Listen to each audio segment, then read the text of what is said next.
Olá, boa tarde, hello, oi Lua, que nome lindo, né? Lua, maravilhoso. Oi Carol, oi Thalita, como você está? Como está indo aí a amamentação, Thalita? Me conta.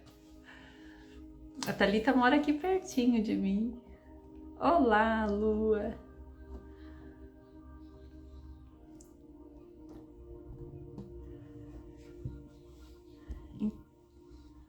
Oi Carol. Gente, amamentar exige muita habilidade, né? É uma habilidade que a gente não nasce com ela e a gente precisa sim desenvolver. E não é fácil. Quem é mãe aí, quem amamenta, sabe que a gente precisa aí desenvolver essas técnicas.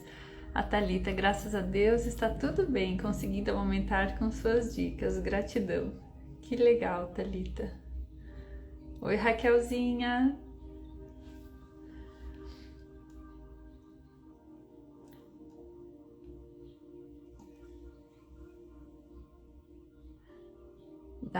Dalviane. Boa tarde, Dalviane. Algumas pessoas já almoçaram, outras não. Eu daqui a pouquinho vou almoçar, também não almocei.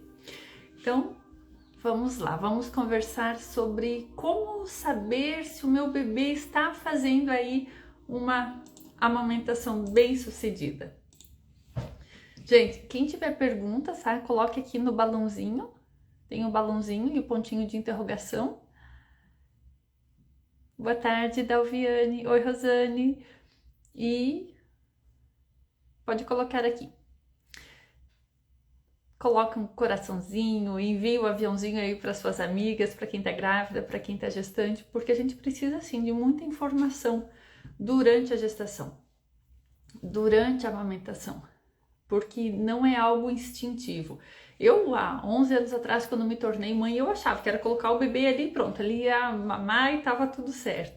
E não, a gente tem que entender, a gente tem que aprender como identificar os erros e como fazer aí da maneira correta. Boa tarde, Giane. E identificar isso nos primeiros dias da amamentação, nas primeiras semanas da amamentação. Se você está fazendo aí uma mamada boa, se está acontecendo uma amamentação bem sucedida, não é fácil. Por quê? Porque a mama não é transparente. E na mama não existe uma dosagem como na mamadeira, por exemplo. Tem 30 ml, mamou, produziu 100 ml, mamou 90 ml. Então na mama a gente não tem isso. Na mamadeira tem. Por isso que eu falo, é difícil a gente saber se realmente ali, como identificar esses sinais. Mas sim, eu vou falar para vocês aqui, eu vou falar todos os passos para você identificar se está acontecendo uma mamada boa, se o teu bebê está satisfeito ou não, para que você tenha aí uma amamentação segura. Porque a gente precisa, e quando eu falo de amamentação segura, é porque nos primeiros dias de vida acontece muito. O bebê às vezes pode desidratar, pode fazer alguma hipoglicemia, e quando você aprende, você já sai na frente, né? Você já evita um monte de problemas. E a amamentação, infelizmente, se não tiver o manejo correto, nos primeiros dias passa aí pelas etapas do desmame precoce e é muito rápido. Para um bebê desmamar do peito, às vezes é questão assim, de dias, uma semana, 10 dias no máximo. Então, você precisa desse manejo, dessa habilidade para você não cair nessa estatística brasileira. Hoje, no Brasil, a média de aleitamento materno é de apenas 54 dias de vida. E por que é tão baixo assim o indicador no Brasil? Porque a gente precisa aprender muito ainda sobre técnicas de amamentação, sobre o manejo correto, e principalmente nós profissionais da área da saúde, que somos nós que atendemos ali todos os dias as mães e os bebês. Então é necessário esse conhecimento e tem que ser agora. E quando eu falo agora, por quê? Se você está gestante, a partir do momento que o teu bebê nasce, você vai ter que amamentar. Então, e se você não tiver, se você não souber como fazer isso, pode causar fissuras, pode engurgitar a mama, pode evoluir aí para uma mastite, pode ter vários problemas. E na tentativa de corrigir, às vezes os próprios profissionais acabam recomendando aí bico de silicone, mamadeira, fórmula, sem a real necessidade, sem olhar ali para a criança, para a mãe, para essa dupla de amamentação. Então, o manejo errado na maternidade já pode levar aí para um desmame precoce e para uma amamentação aí sem sucesso. Infelizmente, eu falo isso porque eu sou enfermeira e, gente, eu atuo há muitos anos nessa área. Então, eu falo não é como crítica, mas é como conhecimento de quem está no campo de batalha vendo isso, tá? E quando eu falo tanto do leite materno, é porque, assim, os benefícios, eles são incomparáveis. Não existe nenhum outro alimento melhor do que o leite materno para criança. Ele é, sim, o primeiro, o melhor, o mais importante, o mais necessário alimento para todas as necessidades. É uma refeição completa. É um prato de comida ali com todos os nutrientes. Vai fazer bem para o sistema digestivo da criança, para o sistema renal, porque a criança, nós somos mamíferos, nós seres humanos somos preparados, o nosso corpo, o nosso organismo, quando a gente nasce bebezinho, para receber o leite materno, para receber o leite da nossa espécie e não o leite de uma outra espécie. E um outro leite, um leite artificial, o que ele não traz esses benefícios imunológicos de proteção para a criança?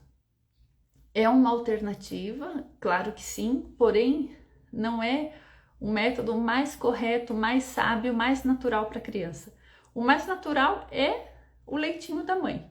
E não existe, gente, não existe. Pode ser a lata da fórmula mais cara do mundo que tiver. Não vai ter os componentes que tem no leite humano. Por isso que eu falo tanto assim e insisto tanto das mães aprenderem e conseguirem amamentar os seus bebês. Porque os benefícios é desde o nascimento ali, a primeira infância, auxilia muito na introdução alimentar, na defesa contra as doenças, previne aí obesidade infantil, previne diabetes infantil, hipertensão arterial, que não são, gente, doenças só de adultos, muitas crianças têm sim essas doenças. Então, os benefícios vão se estendendo na fase da adolescência, inclusive na fase adulta. Existem estudos comprovados hoje que o leite materno ele tem benefícios até na fase adulta. Então, a gente precisa sim insistir muito aí nessa amamentação. Eni, minha filha fez a mamoplastia redutora e não consegue amamentar.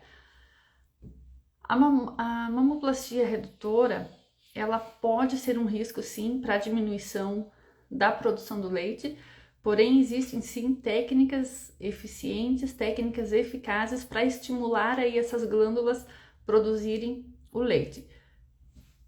Uma porcentagem das mulheres que fazem esse procedimento pode sim ter essa dificuldade, porque no momento que faz a cirurgia, a mulher, aqui existem várias glândulas mamárias, são várias, tá? E aqui tem os ductos lactíferos. E esses ductos aqui e essas glândulas, às vezes, durante o procedimento, eles são cortados, são danificados. O que acontece na cirurgia de redução de mama? Não são as glândulas mamárias que definem aquela mama grande. É o tecido que fica entre as glândulas, aqui entre os ductos, é o tecido adiposo, é a gordura. Então, é a gordura que deixa a mama grande. Na hora da mamoplastia redutora, remove aqui essa gordura e hoje as técnicas cirúrgicas elas são muito avançadas e eles tentam assim minimizar ao máximo o corte das glândulas e também dos ductos. Porém, a gente não consegue prevenir totalmente. E os ductos não conseguem prevenir totalmente as lesões. E os ductos, eles vêm aqui nos poros de saída. Cada mamilo tem em média de 4 a 18 poros de saída ali, de pontinhos para a saída do leite. E às vezes essa saída pode ficar ali prejudicada. Então, nesse caso, precisa identificar duas coisas: como que está a real produção de leite e como que está a descida do leite. Porque assim, para ter uma amamentação de sucesso, para ver se o bebê está saciado, a primeira situação que a gente tem que observar, sim, é o fluxo de leite. E o fluxo, porque é o que vai fazer com que o bebê cresça, que o bebê ganhe peso. E o fluxo de leite, a gente tem que olhar assim, uma situação bem ampla, porque não é, a gente olha para a questão materna e a gente olha também para a questão do bebê. E são várias situações que a gente olha na questão materna e também são várias situações que a gente olha na questão ali do bebê. E por que eu falo isso? Porque a maioria das mulheres, elas são capazes de produzir leite na quantidade suficiente, uma média de 800 ml de leite por dia. É uma média mais ou menos que as mulheres são capazes de produzir. E quando não está acontecendo isso, a gente olha ali algumas... A gente vai começar aqui pela situação materna então. Fluxo de leite da mãe. O que a gente vai olhar primeiro aqui? A produção do leite, ela começa no cérebro e não na mama. A mama que é uma continuidade, tá? É tudo interligado, acontece ao mesmo tempo. Mas lá dentro do nosso cérebro, na hipófise, é produzido a prolactina, que é o hormônio aí que vai o hormônio responsável pela produção do leite, e também a ocitocina, que é o hormônio responsável pela descida do leite. Isso acontece lá no nosso cérebro. Raras são as mulheres que têm uma síndrome que pode ficar infartada lá essa região e pode ter aí uma diminuição dessa produção. Mas a grande maioria das mulheres tem essa capacidade aí de fazer essa produção. Oi, o Pedro. Ah, o Pedro é um amiguinho meu que está assistindo aqui. Que legal, Pedro. Então, assim, a prolactina, ela é produzida ali pelo estímulo. Então, a pessoa precisa a mãe precisa colocar o bebê ali para que tenha um estímulo sensorial ali, para que mande lá para o cérebro, para a parte neurológica, biológica, para produzir o leite. Essa é a primeira situação. A segunda, aí a gente entra na parte emocional, que a descida do leite, a ocitocina, ela funciona pela parte do estímulo também, mas diferente da prolactina, você pode e deve ativar todos os sentidos para facilitar a descida do leite. Muitas mulheres produzem o leite, mas não tem a descida do leite. Então, o que a gente utiliza ali? Nessa parte emocional, quando eu falo que a gente precisa estimular os sentidos, existem vários estudos científicos que comprovam assim, horário que os bebês mais nasce o bebê de manhã, de tarde, à noite e de madrugada. Mais nascem de madrugada. Por quê? Lá na época das cavernas, as mulheres engravidavam e elas se sentiam assim, protegidas quando o marido estava em casa, de madrugada. Então era um momento assim que elas aproveitavam para parir. Por quê? Nesse momento, os níveis de ocitocina estavam elevados, ela relaxava, ela se sentia protegida, ela se sentia segura, então ela paria. E hoje, gente, continua isso. Nós temos no nosso cérebro aquele mundo primitivo.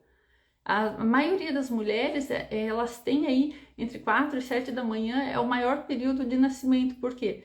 Porque a noite, o silêncio, o escuro, tudo isso estimula a ocitocina.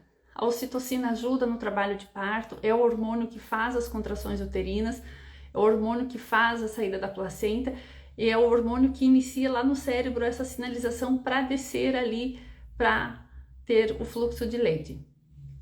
E nós, enquanto mãe, se a gente sentir perigo, e o que eu falo perigo na amamentação? O estresse é uma ameaça. A gente tem os nossos predadores à volta. E quem são esses predadores? A nossa rede de apoio, geralmente. E, gente, por favor, tá? Não é uma crítica, mas é uma situação que acontece. Às vezes, a gente precisa de apoio da mãe, do marido, da amiga, da comadre, e esse apoio, ele vem às vezes em forma de crítica. E o que acontece? A mulher, ela segura o leite, ela não desce. Por quê? Para não deixar rastro de leite, para não deixar o cheiro de leite, para não colocar a sua cria em perigo. Então a gente tem que destravar lá no nosso cérebro essa emoção. A gente tem que tentar eliminar esse estresse. Então a gente aciona os nossos sentidos aí para facilitar essa descida do leite. A audição, você coloca lá você vai para o cantinho da amamentação. Por quê? O teu cérebro ele já está entendendo que você precisa produzir leite. E esse cantinho da amamentação, gente, é qualquer espaço, mas é o teu templo sagrado da amamentação. É aquele momento que você vai lá, você senta com o teu bebê, você coloca uma música relaxante, de preferência que tenha aí um som de água. Você vai se preparar emocionalmente, você já vai liberando ali a ocitocina, tá? Ativando esse sentido da audição. Coloque ali uma música relaxante, ative o olfato, o bebê tá perto, cheire ele, tudo isso estimula a descida de ocitocina.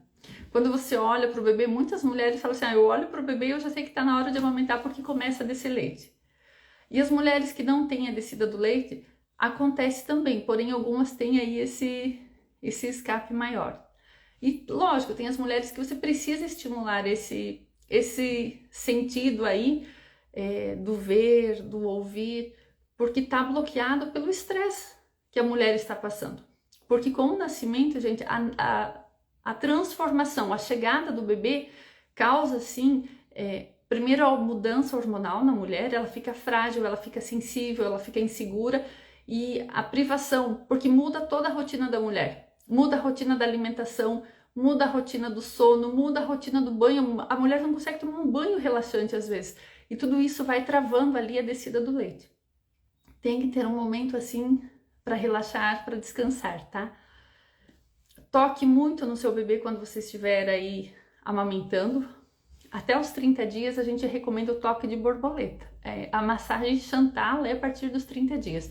O toque de borboleta, você vai tocar na criança ali, é o toque suave. A criança, ela está acostumada, o bebê no útero materno, ao toque, à bolsa das águas, ao balanço. Então esse toque, esse carinho para a criança remete muita confiança para ela. E quando a mãe faz isso, gera na mãe também essa sensação gostosa aí de relaxamento. Então é necessário ativar aí todos os sentidos para que tenha essa descida do leite. Estabeleça essa conexão ali com o seu bebê. E sei sim que existem alguns momentos que a mulher está tão cansada, ela está tão estressada que o bebê está chorando, está irritado, está com cólica, ela não sabe mais o que fazer, está doendo a mama. Gente, tudo isso prejudica a descida do leite. E a gente precisa de leite, precisa de fluxo para que o bebê ganhe peso, para que o bebê tenha aí os sinais de saciedade, um crescimento, um desenvolvimento, para que você tenha aí a tua amamentação bem sucedida. Então, a primeira coisa é isso, é você olhar para esse fluxo de leite, se tá ok, fazer esse relaxamento. Outra situação materna que a gente tem que observar é a questão aqui da mama. Iniciou a parte da produção neurológica, a parte ali emocional, aí a gente vem para a parte da mama. E nessa mama, aí o que a gente vai olhar? Se ela tá produzindo leite mesmo da maneira adequada. E como que a gente vai saber isso? Por exemplo, ali no caso da cirurgia de redução de mama, fez a cirurgia. A gente só vai saber no momento da amamentação. E no momento da amamentação, a gente utiliza as técnicas corretas para colocar essas glândulas ali em atividade, para elas produzirem o leite da maneira correta. Mas, sim, em algumas situações é necessário complementar. E quando for necessário complementar, essa complementação ela precisa ser acompanhada aí por um profissional que tem o manejo correto da amamentação, que a oferta da fórmula, quando ela é feita da maneira segura, com os acessórios corretos, ela protege o aleitamento materno. E às vezes essa amamentação, ela vai ser 80% peito, 20% complementar ali com a fórmula e está tudo bem. Mas essa oferta, ela precisa ser uma oferta segura para proteger a amamentação, para não levar o desmame precoce. Porque a partir do momento que você inicia a fórmula sem olhar e sem corrigir a causa, leva sim para o desmame precoce. E tem aí as 4 etapas do desmame precoce e eles acontecem muito rápido se não tiver o manejo correto. Então a gente olhou a produção do leite, começou na parte neurológica, na parte emocional veio para a mama. Na mama aqui, o que vai acontecer? A gente tem que ver se uma mulher, por exemplo, que colocou prótese de silicone para aumentar ali o volume. Tem mulheres que na adolescência, passou pela puberdade ali, cresceu 16, 17, 18 anos, a mama não desenvolve quase nada. Ela é praticamente plana. Isso a gente chama ali uma mama que não cresceu, que não desenvolveu. Então a mulher que colocar prótese por causa disso pode também ter uma diminuição aí de fluxo de leite. E as glândulas que estão ali, a gente precisa estimular elas para produzir o leite mais próximo aí da quantidade necessária para a criança. Além dessa parte das glândulas mamárias, a gente precisa olhar também aí para essa mama, a questão aí dos ductos, como que eles estão, se tem saída. Uma outra situação, a questão hormonal da mulher. No pré-natal, o médico pede lá os hormônios para ver como que tá problema da tireoide ali da mulher. Quando tem uma baixa produção da tireoide, logo após o nascimento pode ter aí uma demora na descida do leite. Não vai interferir diretamente na produção, mas sim aí na pojadura nos primeiros dias. E se você não tiver esse manejo correto aí desse lado materno e já entrar com fórmula, com mamadeira, pode prejudicar a amamentação. Então, além dessa questão dos hormônios da mulher, aí a gente chega na questão da criança. Então, para você ter uma amamentação de sucesso, precisa de fluxo de leite e precisa entender todas essas etapas da mãe ali, se tá ok, e a gente chega na parte do bebê que é fundamental. Isso que eu falei, gente, é a minoria das mulheres que passam, mas acontece sim. A grande maioria do baixo fluxo de leite está relacionado ao erro, ao erro aí do manejo das técnicas de amamentação. Tá? Isso eu falo assim com bastante conhecimento, bastante propriedade para vocês. Eu esqueci de falar uma coisa. Na parte da mãe, a gente também olha a questão da produção do leite. A hidratação, a mulher precisa sim beber aí de 3 a 4 litros de água por dia.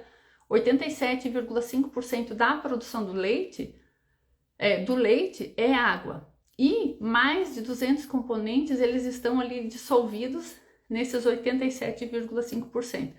Muitas vezes a gente só corrige aí a quantidade de leite, fazendo com que a mãe se hidrate. Então, gente, precisa hidratar mesmo, senão não vai ter aí matéria-prima, não vai ter o líquido aí para produzir o leite. É a mesma coisa se você for andar de carro. Você precisa colocar ali, por exemplo, gasolina, porque senão o carro não vai andar. Então, a gente precisa colocar aí para dentro muito líquido. E também corrigir a dieta, a alimentação. Essa é a parte materna. Você corrigindo a parte materna, a gente vem aqui para a parte do bebê. E o que é que acontece no bebê? Pega e a sucção efetiva. Se o bebê não tiver uma pega correta, vai causar fissuras, vai causar dores. E quando a mulher tem dor, libera na corrente sanguínea adrenalina, em vez de liberar ocitocina.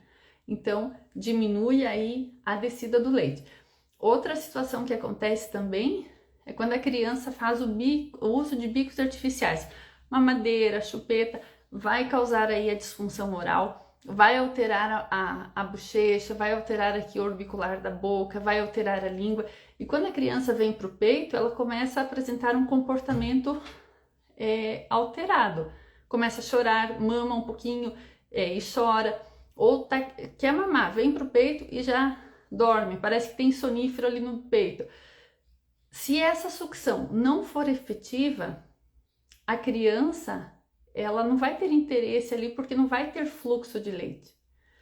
E quando não acontece essa sucção efetiva, o leite, os 80% que deveria ser produzido na mamada, ocorre 30, 40% só de produção. Então a mãe começa a complementar aí após as mamadas, porque não está tendo essa sucção efetiva. E a sucção, gente, vocês têm que observar, porque a mandíbula aqui da criança, ela precisa fazer aquele movimento assim, abertura, vai para frente, vai para cima e vai para trás, tá?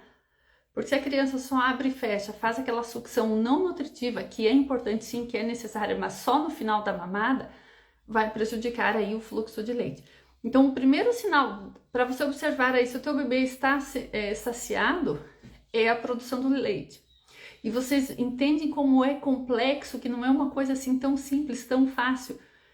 E quando eu falo assim que precisa estudar para ter uma amamentação de sucesso, é porque a gente precisa entender todos esses mecanismos. Não é uma situação isolada, às vezes até pode, mas não é uma situação isolada que vai resolver aí o problema, às vezes, do fluxo de leite.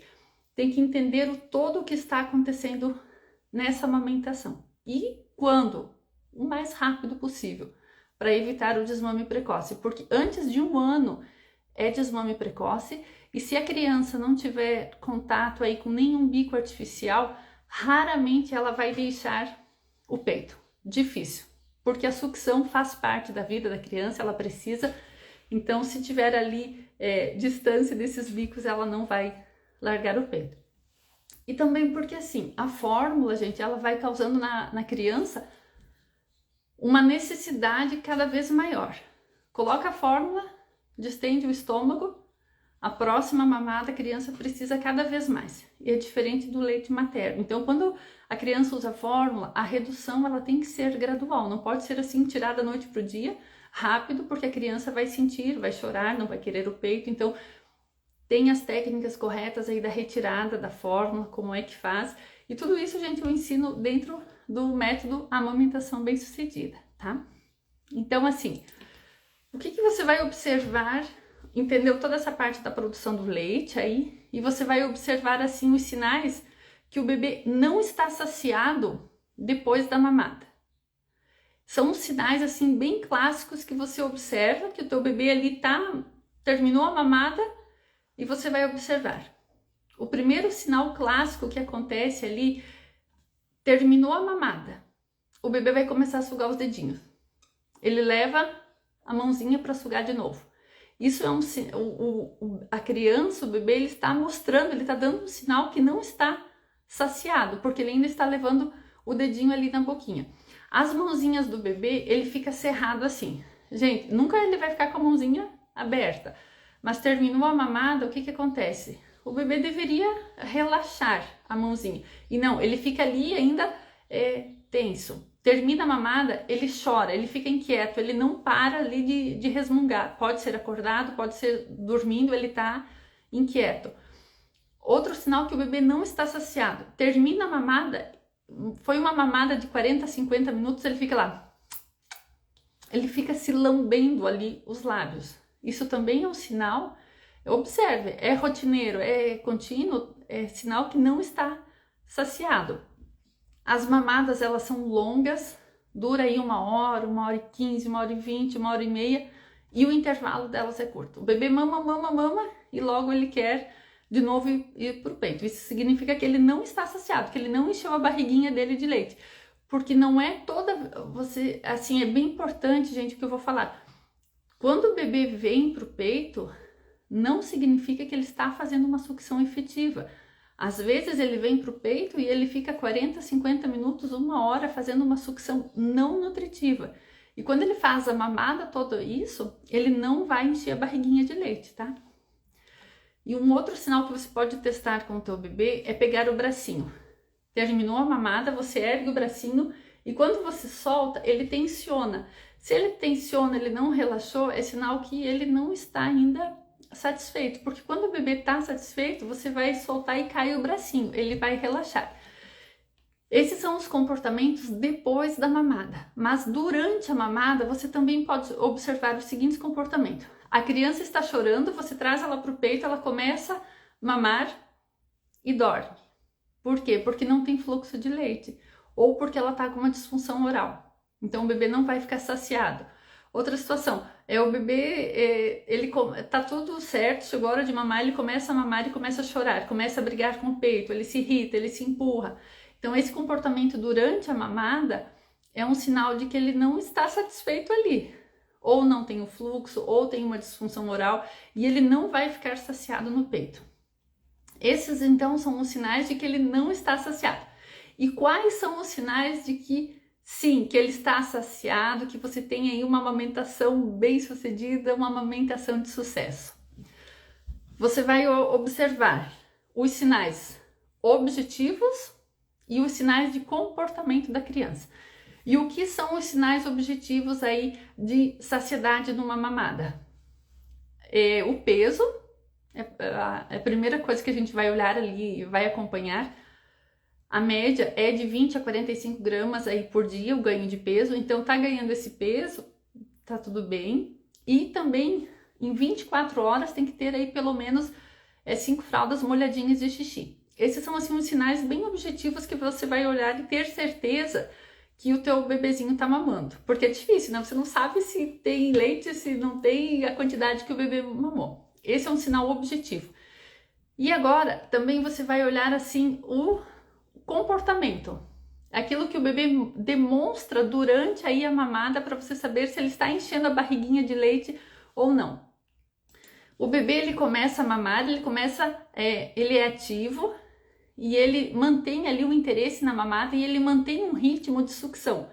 E essa sucção ela é efetiva no início ali. O que o bebê faz? Ele faz um movimento, 2 movimentos, 3 movimentos e engole. Você percebe que a criança está engolindo o leitinho. Isso você observa aí 2 a 3 minutos depois do início da mamada.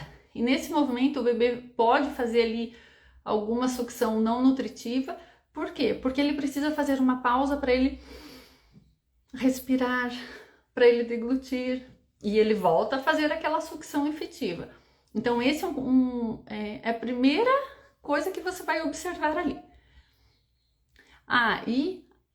Se tiver 4 fraldas de cocô. Sim, as evacuações também é um sinal aí positivo que o bebê está mamando bem. Até 30 dias, o ideal é que todos os dias o bebezinho faça cocô, pelo menos uma vez aí. E tem bebês que faz mais sim, é o reflexo gastrocólico. Mama, o leite vem, movimenta o intestino e evacua. Então, se está evacuando, tá tudo certo também. Durante a mamada, o bebê mama num ritmo tranquilo, ele não fica irritado, ele não fica sonolento aí durante a mamada. Pode sim, no final da mamada ele pode dormir, ele fica ali fazendo aquela sucção não nutritiva, tá? Então essa sucção ali no final, ela demonstra que o bebê está saciado. No decorrer aí da mamada, o que vai acontecendo?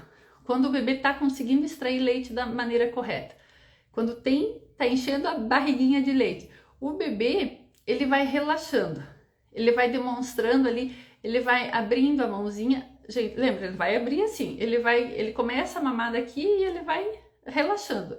Então, ele vai demonstrando na expressão que ele está satisfeito. Ele não demonstra ali esforço, ele não demonstra dificuldade. Termina a mamada, o bebê vai estar ali relaxado, tranquilo, e no final ele vai ficar fazendo aquela sucção não nutritiva. Não se recomenda colocar chupeta nessa hora, porque essa sucção ela é importante aí para a manutenção aí da produção do leite. O bebê também ele pode ir aí largando o peito, dormindo ou acordado. E sem sinais aí de ficar buscando o peito, ficar chupando a mãozinha. As sonequinhas dele vão ser aí de boa qualidade entre as mamadas. Quanto tempo de sonequinha? Pelo menos aí 40 minutos é uma soneca boa, porque senão lá no final do dia a criança vai estar exausta, cansada, vai estar chorando e a mãe às vezes não sabe o que fazer. Então a soneca é extremamente importante aí para a vida da criança. E gente, tudo isso que eu falei aqui para vocês é necessário olhar para a parte materna, olhar a parte do bebê, corrigir aí, entender esses sinais de saciedade para que você tenha uma amamentação bem sucedida. Porque se você não entender isso, você acaba às vezes partindo para a fórmula E lógico, eu não julgo, não é culpa das mães, mas é por inabilidade de muitos profissionais. Então acaba entrando aí pelo manejo errado para o uso desnecessário de bicos artificiais e fórmula. E eu falo assim, ó, os efeitos colaterais, o que acontece? Pode levar aí para o desmame precoce, por não ter manejo correto nos primeiros dias.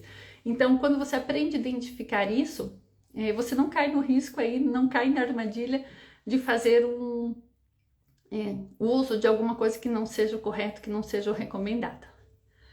E procure assim, relaxar, descansar, acalmar o teu bebê antes de trazer para o peito, porque se aquele bebê tá chorando muito, tá gritando, você pega de qualquer jeito, coloca no peito, o risco de não dar certo essa mamada é muito grande.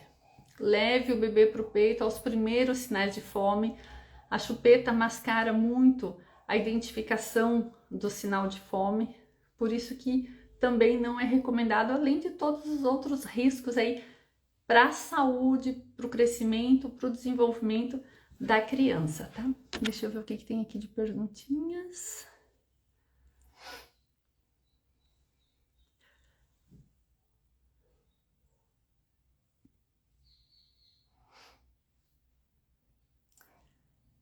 Meu menino tem 1 mês, quando começa a mamar, logo ele dorme no peito. É normal? Não, não é normal, gente. E isso significa que não tem fluxo de leite suficiente ou que a criança não está conseguindo fazer ali essa sucção efetiva. Meu neto passou por 1 semana na UTI. Desde o dia que nasceu, ele não mama direito, fica muito agressivo na hora de mamar. Izzy Tânia. Izzy, é manejo, tá? É técnica, você precisa acalmar o bebezinho, colocar ele aí como ele está na esterogestação, precisa ser um ambiente muito similar ao útero materno, precisa levar ele ao peito nos primeiros sinais de fome aí, porque senão ele não vai mamar direito. E o fato quando você fala ali, o bebê muito agressivo, o bebê que chora, que briga, tem que olhar o que está acontecendo. É a sucção do bebê, fez uso de sonda de relactação, translactação. Se não tiver aí o manejo correto, pode também prejudicar, causar confusão de fluxo. Então o bebê vem para o peito, não é o mesmo fluxo, ele pode ficar irritado, ou tem que identificar se é questão materna ou se é questão aí do bebezinho, tá? Gente, então assim, esses são os principais sinais para você saber aí se o teu bebê tá no caminho certo para ter uma amamentação bem sucedida, porque o bebê ele precisa mamar de uma maneira serena, de uma maneira efetiva, demonstrando aí todos os sinais que eu falei para vocês de saciedade. Então, exercício para vocês, observem a mamada, observem o que está acontecendo aí. É efetiva a sucção? Não é? Será que o problema é na mãe? Será que o problema é no bebê? Precisa observar para conseguir identificar e corrigir o problema. Gente, eu não consigo responder aqui todas as perguntas, me mande lá, eu abri uma caixinha de pergunta, pode mandar por lá, ou pode mandar pelo direct, que eu respondo todas vocês por lá, assim que der certo, tá?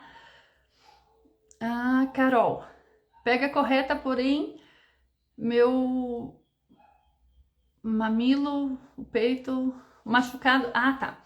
Pega correta, porém o machucado do peito não fecha, o que fazer? Carol, precisa identificar a causa.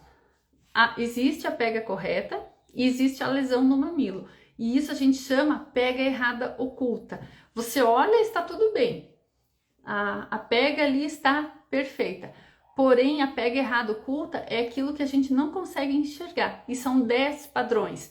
E esses padrões eu identifico de maneira individual dentro do método e ensino a fazer as correções. Pode ser um padrão mordedor, pode ser ali uma língua que não está anteriorizando da maneira correta, pode ser alteração do bucinador, alteração aqui dessa musculatura orbicular em volta da boca. Então são várias situações que podem estar levando aí. E a Daiane perguntou, se o bebê ficar até 10 dias sem evacuar, Até os 30 dias é recomendado que evacue pelo menos uma vez ao dia. A partir de 30 dias pode ficar até 5, 7 dias sem evacuar, mas antes de 30 dias não.